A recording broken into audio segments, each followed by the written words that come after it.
साथियों नमस्कार। इस वीडियो में हम लोग जानेंगे कि शून्य कोटि अभिक्रिया की बलगतिकी क्या होती है, अर्थात शून्य कोटि अभिक्रिया के लिए दर स्थिरांक और अर्धायु काल की गणना करेंगे। इसके लिए सबसे पहले हमें एक अभिक्रिया शून्य कोटि की अभिक्रिया को मानना है। चलिए तो अब यहाँ से हम शुरू करते हैं। माना कि शून्य कोटि की एक अभिक्रिया ए से पी में जा रहा है। ये जो अभिक्रिया है शून्य कोटि की हमने मानी है और यहाँ से जो चलना है, अब टाइम है यहाँ दो, एक को 0 मानना है और एक को t मानना है। ये पूरी प्रक्रिया जो है एक चक्की मशीन के जैसा है। अब आप ही बताइएगा, जब टाइम 0 है और ये जो देख रहे हैं ये चक्की की डोंगा है, इसमें हम कहते हैं कि मान लीजिए कि कोई वस्तु मतलब 1 kg है या ए जो है हम माने कि ये ए एक गेहूं है। अब आप ही बताइएगा, जब समय 0 अर्थात मशीन जब चालू नहीं हुआ है उस स्थिति में हमको आटा कितना मिलेगा। मतलब कि मशीन जब चालू नहीं हुआ है तो उस स्थिति में आटा मतलब कि टाइम 0 है, इसलिए हमको कुछ भी प्रोडक्ट के रूप में मतलब कि उत्पाद के रूप में कुछ भी नहीं मिलेगा। इसलिए जो है जब टाइम को हम 0 रखते हैं तो ये जो प्रारंभिक सांद्रता हमने ये नोट मान रखी है, यहाँ जो है इसको इसमें तो भरा हुआ गेहूं है, लेकिन जब तक मशीन स्टार्ट मतलब चालू नहीं होता तब तक तो उत्पाद कुछ नहीं बनेगा, अर्थात आटा तो बनेगा नहीं। इसलिए ये जो होगा ये क्या हो जाएगा, शून्य अर्थात 0 होगा। अब क्या करते हैं, हम करते हैं कि मशीन को जाके स्टार्ट करते हैं, अर्थात टाइम जो है समय टी ले रहा है यहाँ पे, तो टाइम को हम टी मानते हैं। अब आप एक बात बताइए, जब मशीन चालू होगा तो आटा बनना भी चालू होगा। हम मानते हैं कि आटा x kg या कुछ में यहाँ पे बन रहा है, मतलब कि हम मानते हैं कि जब मशीन स्टार्ट हो रहा है तो आटा हमको या प्रोडक्ट के रूप में जो है वो x प्राप्त हो रहा है। अब आप ही बताइए, जब प्रोडक्ट और मशीन में आप बताइएगा जितना आटा बनेगा उतना ही डोंगा में से गेहूं क्या होगा, उतना ही डोंगा में से गेहूं भी तो कम होते जाएगा। अर्थात यदि x kg आटा बन रहा है तो ये जो डोंगा में हमने 1 kg गेहूं रखा है, ये क्या होगा, जितना ही आटा बनेगा उतना ही ये घटता चला जाएगा डोंगा से। अर्थात ये जो टाइम t लिए हैं इस पर जो हमारी अंतिम सांद्रता मतलब AT जो होगा वो क्या होगा, वो हो जाएगा मतलब क्या A minus x. A minus x ही क्यों होगा, अब आप सब बताएंगे कि जब मशीन स्टार्ट होने के बाद x kg यदि आटा बन रहा है तो उतना ही गेहूं तो डोंगा में से खाली भी होगा। तो ये हो गई इतनी प्रक्रिया जो है अभिक्रिया की सांद्रता को व्यक्त करने के लिए हम लोगों ने ये प्रक्रिया को पूर्ण कर लिया है। अब इससे आगे क्या करना है इसको देखिए। अब यहाँ से हम सब जानते हैं कि दर नियम से हम सब जानते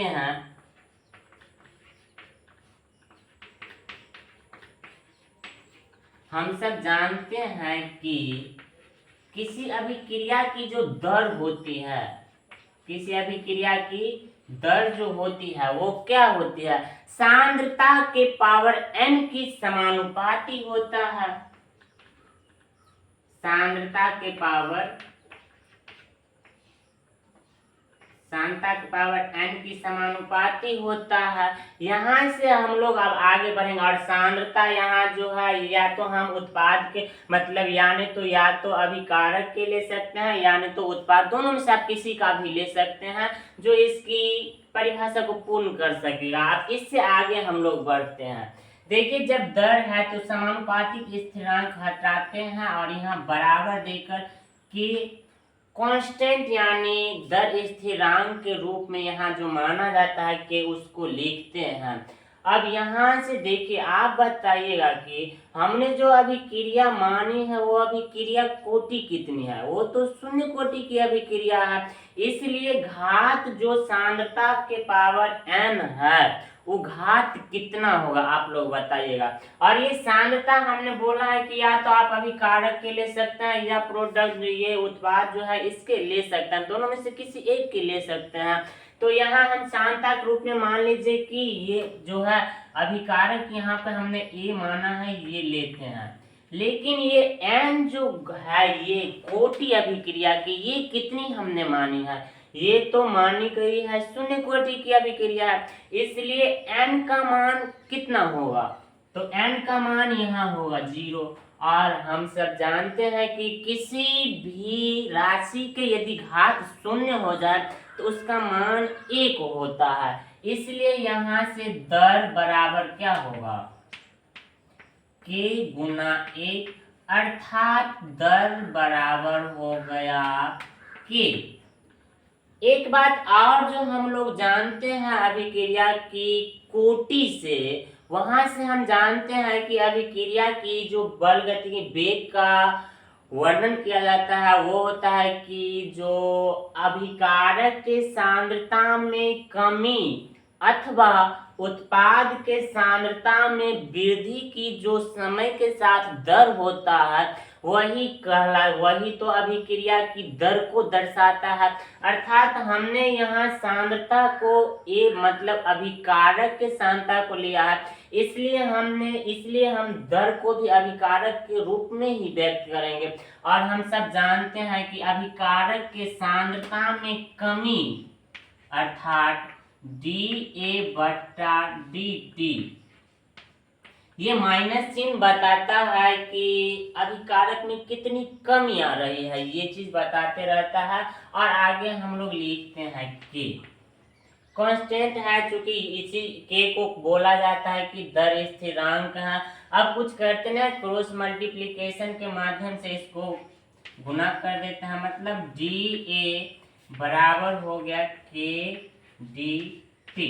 अब कुछ इससे आगे जो करना है, अब करता है कि दोनों तरफ हम लोग इंटीग्रेशन का साइन लगाते हैं। इंटीग्रेशन का साइन अर्थात लगा देते हैं, देखिए दोनों तरफ इंटीग्रेशन का साइन लगाया। लेकिन ये इंटीग्रेशन होगा कहाँ से कहाँ तक, हमने जो अभी क्रिया में इसकी क्रिया विधि को पूर्ण रूप से जो पूरा किया है, यही चीज हमको इंटीग्रेशन में जाके लगाना है। अब आप ही बताइए, अभी कारक को हमने a नोट से at रखा है, तो यहाँ जो इंटीग्रेशन होगा ये होगा a नोट से लेकर के at तक। और हमने टाइम जो है, टाइम कहाँ से कहाँ तक रखा है, 0 से लेकर के t तक। तो ये इधर t है तो इधर t से 0 से लेकर ये कहाँ तक हो जाएगा, t तक हो जाएगा। समझ रहे हैं ना आप लोग। अब इससे आगे इंटीग्रेशन करके हम लोग इसका मान निकालते हैं। अब इस तरफ जो है इस प्रक्रिया को हम आप लोग सम से मिटा देते हैं।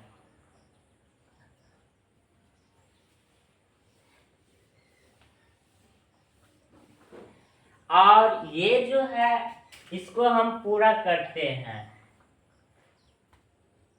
माइनस चिन्ह को ऐसे रखिए और ये जो इंटीग्रेशन होगा ये हो जाएगा a। और a जो है हम लोग जानते हैं इंटीग्रेशन से कि जो ये लिमिट जो होता है, लिमिट वैसे के वैसे रह जाते हैं और सिर्फ इंटीग्रेशन हो जाता है। इधर जो k आप लोग देख रहे हैं, ये k क्या है, ये तो कांस्टेंट है, इसलिए k बाहर हो जाएगा और dt का इंटीग्रेशन हो जाएगा। तो k रख लेते हैं बाहर और dt का इंटीग्रेशन क्या हो जाएगा, यहाँ पे आप लोगों का dt का इंटीग्रेशन t हो जाएगा और इसकी लिमिट जो है वो आप लोग रख दीजिए। इंटीग्रेशन में हम लोग जानते हैं कि ये जो लिमिट होते हैं वो क्या होते हैं, अपर लिमिट घटे लोअर लिमिट हो जाता है। मतलब कि ऊपर के जो लिमिट दिया गया है वो और घटे नीचे के लिमिट लिखा जाता है। तो हम लोग यहाँ से इसको आगे बढ़ाते हैं, ये हो गया अपर लिमिट अर्थात at माइनस लोअर लिमिट अर्थात a नोट, इसको बोल सकते हैं बराबर में k। अब t भी, यहाँ भी लिमिट लगा देते हैं, यहाँ जो है t टी माइनस 0 हो गया। अब देखिए इधर माइनस चिन्ह से अंदर मल्टीप्लीकेशन कर देते हैं तो ये हमको प्राप्त होगा ए नोट घटे ए टी बराबर के इंटू टी। अब चूंकि हमको के का मान चाहिए इसलिए यहाँ से हम के बराबर निकाल लेते हैं ए नोट माइनस ए टी बट्टा में टी। यही जो समीकरण प्राप्त हुआ है ये समीकरण हमारा शून्य कोटि अभिक्रिया की दर स्थिरांक की व्याख्या करता है। अर्थात शून्य कोटि अभिक्रिया के लिए दर स्थिरांक का जो मान होता है वो यही होता है ए नोट माइनस ए टी बट्टा टी।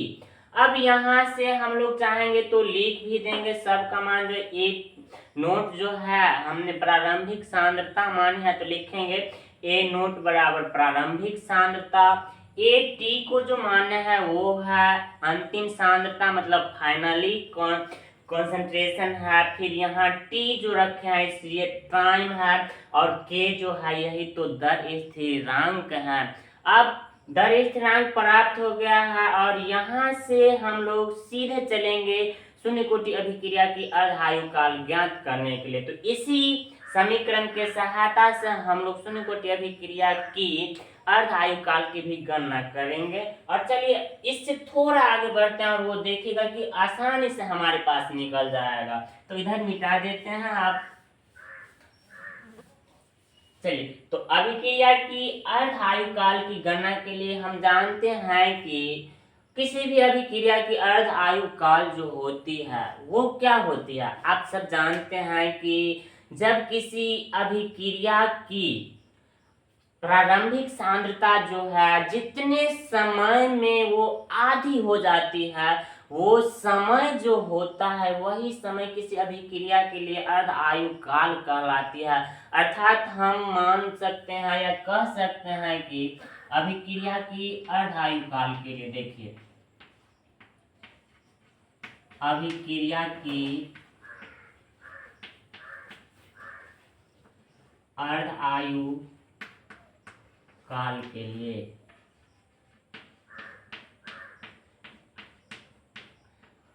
अर्धायु काल के लिए हमने अभी बताया और आप सब जानते हैं कि किसी भी अभिक्रिया की जो अर्ध आयु काल होती है जितने समय या जितने समय अंतराल में किसी भी अभिक्रिया की प्रारंभिक सांद्रता जो है वो जब जाके आधी हो जाती है वही समय जो होता है लगा हुआ समय टाइम जो टी है जब ये आधा मतलब कि जिस समय में प्रारंभिक सांद्रता आधी होती है और आधा होने में जितना समय लगता है वही समय किसी अभिक्रिया के लिए अर्ध आयु काल कहलाती है। अर्थात हम देखते हैं कि जब यहाँ से हम देखते हैं कि जब समय यदि हमारा आधा हो जाए अर्थात टी बराबर टी हाफ मानते हैं मतलब कि समय जो है आधा हो रहा है और जब समय जितना समय को मानते हैं कि ये आधा हो गया और समय को मानते हैं कि हाफ है और यहाँ से प्रारंभिक सांद्रता अर्थात यहाँ प्रारंभिक सांद्रता आधी होगी या अंतिम सांद्रता आधी होगी। जी हाँ, यहाँ से ख्याल रखिएगा कि अंतिम सांद्रता अर्थात अंतिम सांद्रता AT जो है वो प्रारंभिक सांद्रता की आधी होनी चाहिए अर्थात A0/2 होना चाहिए। जब प्रारंभिक सांद्रता आधी हो जाती है उस समय लगा हुआ समय ही क्या होता है अर्ध आयु काल कहलाती है। अब ये दोनों मान को जो ये दर स्थिरांक के समीकरण आपने प्राप्त किए हैं इस समीकरण में बैठाएंगे और यहाँ से अर्ध आयु काल की आसानी से हम गणना करेंगे। चलिए तो हम यहाँ से दर स्थिरांक के समीकरण से लेते हैं। यहाँ से समीकरण जो है के बराबर A0 घटे AT है और बट्टा में T है। कुछ नहीं करना है, सिर्फ हमको मान बैठाना है। के बराबर A0 घटे और AT का मान आप बताइए कि क्या होगा A0/2 और बट्टा T का मान बताइए कितना होगा। इसको मान ये जो है इसको पढ़ते हैं T हाफ ये क्या है, टी हाफ है। अब यहाँ से हम लोग गणना करते हैं, ये साधारण बीजगणितीय गणना है, ये आसानी से निकल जाएगा। मतलब यहाँ से 2a0 घटे a0 बट्टा 2 होगा और बट्टे में क्या हो जाएंगे, टी हाफ हो जाएंगे। आगे बढ़ते हैं इससे, फिर हम लोग यहाँ से देखिए, ये को इसको हम मल्टीप्लीकेशन को ना मतलब क्रॉस मल्टीप्लीकेशन कर देते हैं और ऊपर जो क्रियाएं हैं वो करके हटा देते हैं। अर्थात हो गया ये के टी हाफ बराबर, अब देखिए दो में से एक घट गया तो एक बच गया और बट्टा में क्या बच गया, दो बच गया। क्योंकि हमको चाहिए टी हाफ, इसलिए लिखेंगे हम लोग T half is equal to a0/2 के। यहाँ जो है यही हमारी शून्य कोटि अभिक्रिया की अर्ध आयु काल है। अब हमारे साथ एक प्रश्न पूछा जाता है कि जो दर्शाइए कि शून्य कोटि अभिक्रिया की अर्ध आयु काल जो होती है वो प्रारंभिक सांद्रता के मतलब प्रारंभिक सांद्रता पर निर्भर करता है, अर्थात प्रारंभिक सांद्रता के समानुपाती होता है। तो यहाँ से आप लोग देखिए, ये जो 1/2 के है, इसको कांस्टेंट रखते हुए हम लोग यहाँ क्या कर सकते हैं, टी हाफ समानुपाती सीधा सीधा क्या हो रहा है, a0 हो रहा है। अब आप सब ही बताइए कि सही में अभिक्रिया शून्य कोटि जो अभिक्रिया होती है वो अभिक्रिया जो क्या होते हैं, अभिक्रिया के प्रारंभिक सांद्रता a0 जो होती है उस पर क्या होती है, निर्भर करता है। अर्थात अभिक्रिया के जो प्रारंभिक सांद्रता होती है उस पर निर्भर करता है या उसके सीधा समानुपाती होता है। इसको हम लोग कांस्टेंट रखते हैं। तो यहाँ आके हमारी शून्य कोटि अभिक्रिया की जो बल गतिकी होती है वो समाप्त होती है।